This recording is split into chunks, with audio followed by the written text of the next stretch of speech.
শোনো মায়া, আমি ঠিক করেছি আমার বন্ধু অজিতের ছেলের সাথেই তোমার বিয়ে দেব। ও বিদেশে থাকে, ভালো ইনকাম। ভেবে দেখো আমার কথাটা। দেখলে দিদা, বাবা কিভাবে আমায় বকে গেল, অথচ বাবা সব জানে আমি রূপমকে ভালোবাসি। সব জানি রে বোনটি, তোর বাবার কথা মেনে নে, তুই তো তোর বাবার রাগ জানিস। আমি সুমন, রূপমের বন্ধু। আমরা সেই স্কুল জীবন থেকে একসঙ্গে পড়াশোনা করেছি। যখন আমাদের কলেজের জীবন শুরু হলো, তখন রূপম একটি মেয়ের প্রেমে পড়ে। কোটিপতি ঘরের একমাত্র কন্যা মৌমিতা। মৌমিতার বাবা সবই জানতো, কিন্তু তার পছন্দ ছিল না রূপমকে, কারণ সে গরিব ঘরের ছেলে। তাই তার বিয়ে অন্য জায়গায় ঠিক করলো মৌমিতার বাবা। কিন্তু হলো কি, চাপেতে মৌমিতা বিষ খেলো। সেদিনকে গিয়ে আমার বন্ধু হাসপাতালে গিয়ে মৌমিতাকে দেখতে যায়।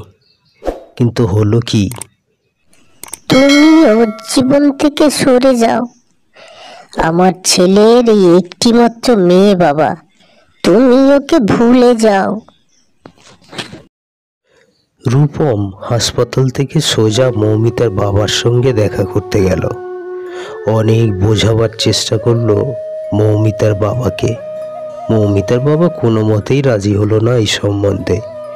সে বারবার একই কথা বলতে লাগলো যে খাওয়াবেটা কি আমার মেয়েকে, নিজেই খেতে পাও না, কোনো চাকরি নেই। শোনো হে ছোকরা, আমার মেয়ের সাথে আর মেলার চেষ্টাই করো না। রূপম মৌমিতার বাবার সঙ্গে দেখা করার পরে মৌমিতার বাবার মাথায় চেপে গেল জিদ। সে তাড়াতাড়ি তার বন্ধুকে ডেকে মৌমিতার বিয়ের দিন ঠিক করে ফেলে, এবং সেটা যেন শীঘ্রই হয় সে কথাও বলে দেয়। হ্যাঁ হ্যাঁ, তুমি চিন্তা করো না বন্ধু, আমি যত শীঘ্রই পারি আমার ছেলেকে বিদেশ থেকে ডাকাচ্ছি। কয়েকদিনের মধ্যেই মৌমিতার বিয়ে হয়ে গেল ধুমধাম করে। আমি আমার বন্ধুকে বলে গ্রামে নিয়ে আসার ব্যবস্থা করলাম। জানি আমার বন্ধুর মন এখন খুবই খারাপ থাকবে, সেজন্য আমি কি করলাম, আমাদের পুরনো বাড়ি গ্রামেতে নিয়ে এলাম তাকে। এই যে পাগল প্রেমী, দেখ এটা আমার বোন, দেখে রাখ। তোর চাকরিটা হয়ে গেলে ভাবছি তোকেই আমি জামাই বাবু করে ফেলবো, বুঝেছিস? দেখে রাখ। বন্ধুকে আমি যথেষ্ট ভালোবাসি, তাই থেকে অনেক বোঝাবার চেষ্টা করলাম, কিন্তু হলো তার উল্টোটা। কয়েকদিনের মধ্যেই আমার বন্ধু রূপমের মস্তিষ্ক বিকৃত কিছু সমস্যা দেখা দিল।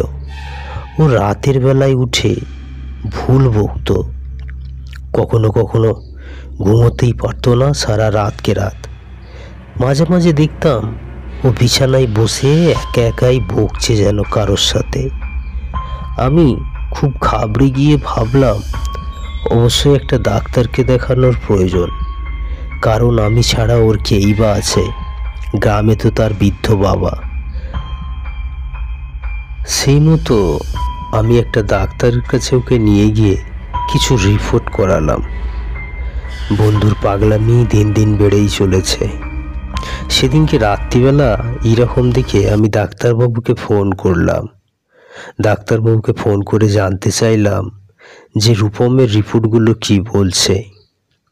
ডাক্তারবাবু বললেন, হ্যাঁ সুমনবাবু, বলছি আপনার সন্দেহ ঠিকই হয়েছে। আপনার বন্ধুকে একটা শক লেগেছে, তাই এমন করছে। আমি ডাক্তারকে বোঝালাম যে তাড়াতাড়ি কিছু একটা ব্যবস্থা করতে। আমি বন্ধুর এই তিলে তিলে মরা সহ্য করতে পারছিলাম না। সেদিনকে হলো কি, রাত্রিবেলায় বন্ধু আমার পুকুর ঘাটে গিয়ে একা একাই কি বকছিল। আমাদের বাড়ির কাজের ছেলেটা ওকে খুঁজতে গিয়ে দেখলো যে ঘাটে ও বসে বসে একা বকছে।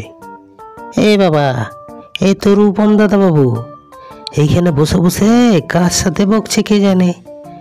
যাই গিয়ে দাদাবাবুকে ডেকে আনি, এসব ভুতুড়ে কাণ্ড। বাড়ির কাজের ছেলেটা এসে বলল যে রূপম দাদাবাবুকে নাকি ভূতে ধরেছে।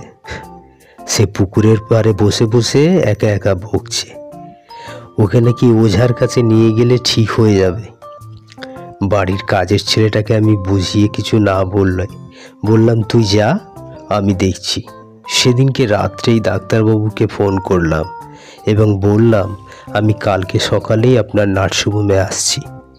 পরের দিন সকালে বন্ধুকে নিয়ে গিয়ে নার্সিংহোমে অ্যাডমিট করিয়ে দিলাম। আর বন্ধুর সেই মায়াবী মুখের দিকে তাকিয়ে আমি পাশে বসে ভাবতে লাগলাম সেই পুরনো দিনগুলো। বন্ধুর সাথে পাগলের মতো বাইকে এদিক সেদিক ঘুরেছি।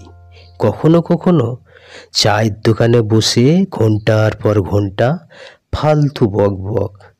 সেই সময়গুলো ভেবে আফসোস করতে লাগলাম।